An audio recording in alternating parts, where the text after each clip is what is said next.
Y si la historia real detrás de El Conjuro fuera incluso más inquietante que la película, lo que estás a punto de escuchar no es solo cine. Es el testimonio de una familia que aseguró haber vivido una década entera bajo el asedio de algo que no podían ver, pero sí sentir.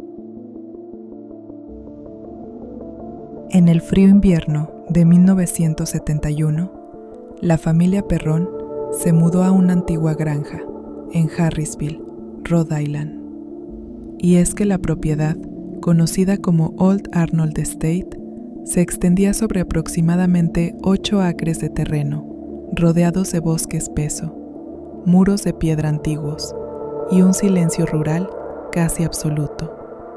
No era solo una casa, era una finca histórica, construida en 1736, con más de 2 siglos de historia acumulada, mucho antes de la llegada de los Perrón. Cada viga, cada pared y cada rincón habían sido testigos del paso de generaciones enteras, de nacimientos, muertes y secretos que parecían haberse quedado atrapados entre sus muros. Aquella propiedad no solo tenía antigüedad, tenía memoria. La vivienda principal contaba con 14 habitaciones, distribuidas en varios niveles, incluyendo amplios dormitorios, una cocina tradicional con vigas de madera expuestas, pasillos estrechos que crujían con cada paso, y un sótano oscuro de piedra que parecía guardar siglos de historias. Las paredes eran gruesas, las ventanas pequeñas, y el interior estaba marcado por suelos de madera envejecida que crujían incluso cuando nadie caminaba sobre ellos. Para Roger y Caroline, junto a sus 5 hijas, aquella enorme propiedad representaba un sueño cumplido. Habían invertido todos sus ahorros en ese espacio amplio y natural donde sus hijas podrían crecer libres. Lo que no sabían era que no estaban solos. Desde el primer día, algo se sentía extraño. Los vecinos los observaban con incomodidad, y la antigua propietaria les hizo una recomendación inquietante antes de irse: que dejaran las luces encendidas por las noches. Al principio, los sucesos parecían inofensivos. Objetos que cambiaban de lugar, juguetes que desaparecían y reaparecían, susurros en los pasillos. Las niñas incluso llegaron a pensar que algunos espíritus eran amistosos. Una de ellas afirmó que por las noches una presencia la arropaba y le daba un beso en la frente. Pero no olía como su madre. Olía a flores y frutas. Con el paso de los meses, las manifestaciones dejaron de ser amables. Caroline comenzó a experimentar fenómenos más agresivos. Sentía presencias detrás de ella. La escoba se movía sola cuando terminaba de limpiar. Aparecían pequeños montículos de tierra en medio del suelo recién ordenado. Una noche, mientras descansaba en el sillón, sintió una presión intensa sobre su cuerpo y un dolor punzante en la pierna.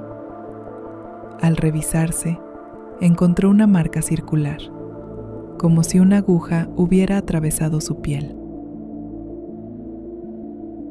En otra ocasión, una de las niñas, Andrea, despertó de repente, sin saber exactamente por qué. La habitación estaba en silencio absoluto, pero sentía que algo no estaba bien. Al abrir los ojos, notó una figura de pie en la esquina de su cuarto. No era una sombra común. Tenía forma humana, pero su cabeza parecía inclinada hacia un lado, de una manera antinatural, como si el cuello estuviera roto. La figura no tenía rasgos definidos en el rostro. solo una superficie grisácea y difusa, como si estuviera hecha de humo denso o de polvo suspendido en el aire. Andrea intentó gritar, pero ningún sonido salió de su boca. Sentía el cuerpo pesado, paralizado por completo. La figura comenzó a acercarse lentamente a su cama, sin caminar realmente, más bien deslizándose. Ella menciona que el aire se volvió frío y denso, y un olor desagradable, similar a carne en descomposición, se comenzó a sentir. Cuando la presencia estuvo lo suficientemente cerca, inclinó aún más la cabeza, observándola. Andrea cerró los ojos con fuerza y comenzó a rezar en silencio. En cuestión de segundos que parecieron eternos, el peso desapareció y la habitación volvió a la normalidad.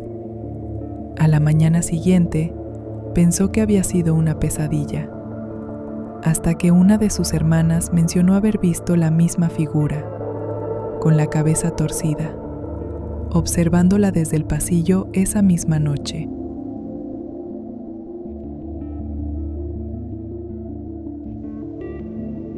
Otra noche, April Perron, la menor de las hermanas, despertó por el sonido de un susurro, muy cerca de su oído. No entendía las palabras, pero estaba segura de que alguien le estaba hablando.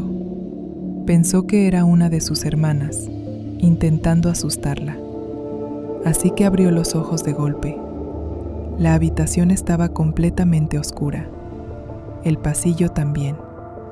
No se escuchaban pasos ni risas, solo el crujido lejano de la madera vieja. Intentó volver a dormir, pero entonces sintió que alguien se sentaba al borde de su cama. El colchón se hundió con claridad, como si tuviera peso real. April se quedó inmóvil, mirando hacia la silueta que apenas se dibujaba en la penumbra. Frente a ella, distinguió la figura de un niño pequeño. No parecía amenazante. No tenía una expresión clara, pero estaba allí, sentado, observándola en silencio. Con la inocencia de su edad, April le preguntó quién era. La figura no respondió con palabras, pero ella aseguró después que entendió su nombre: Oliver. Dijo que vivía allí desde hacía mucho tiempo. El niño no la asustó esa noche. De hecho, en ocasiones posteriores volvía a aparecer, siempre en silencio. Pero lo inquietante no fue su presencia, sino lo que ocurrió días después. April despertó una madrugada y vio al mismo niño parado en la puerta de su habitación. Esta vez no estaba solo. Detrás de él había varias sombras más altas, inmóviles, alineadas en el pasillo. No entraron, no se movieron, solo observaban. A la mañana siguiente, April describió a su madre exactamente dónde el niño solía pararse. Caroline, pálida, le pidió que nunca más hablara con él. Según los registros históricos que había estado investigando, en esa zona de la propiedad había fallecido un menor hacía generaciones. Desde entonces, April dejó de verlo, o al menos, dejó de hablar de ello. Caroline, ya desesperada, comenzó a investigar la historia de la propiedad. Descubrió entre los registros muertes trágicas, ahogamientos y supuestos actos violentos ocurridos en los terrenos. Entre los nombres que aparecían en las leyendas locales estaba el de Bathsheba Sherman, una mujer del siglo XIX acusada de prácticas oscuras, y del fallecimiento de un bebé, aunque nunca fue condenada. Convencida de que algo intentaba expulsarla de la casa, Caroline buscó ayuda. Fue entonces cuando el caso llegó a oídos de los investigadores paranormales Ed y Lorraine Warren. Los Warren visitaron la granja y concluyeron que una entidad femenina estaba obsesionada con la propiedad, y especialmente con Caroline. Afirmaron que el espíritu la veía como una intrusa y deseaba reemplazarla. Los Warren convencieron a la familia de realizar una sesión espiritista en el sótano para contactar con la entidad. Durante el ritual, según el testimonio de la familia, Caroline comenzó a hablar en un lenguaje extraño. La silla en la que ella estaba sentada se elevó ligeramente y luego fue arrojada con violencia. Sus hijas presenciaron toda la escena aterradas. Después de ese evento, Roger prohibió a los Warren regresar. La familia permaneció en la casa casi 10 años más. No porque todo hubiera terminado, sino porque no tenían los recursos para poder irse. Hasta el día de hoy, la granja sigue envuelta en controversia.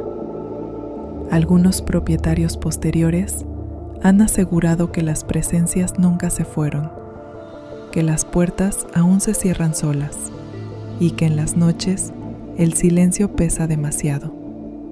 Otros, en cambio, sostienen que todo fue producto del miedo, la sugestión o una historia que creció con el paso del tiempo.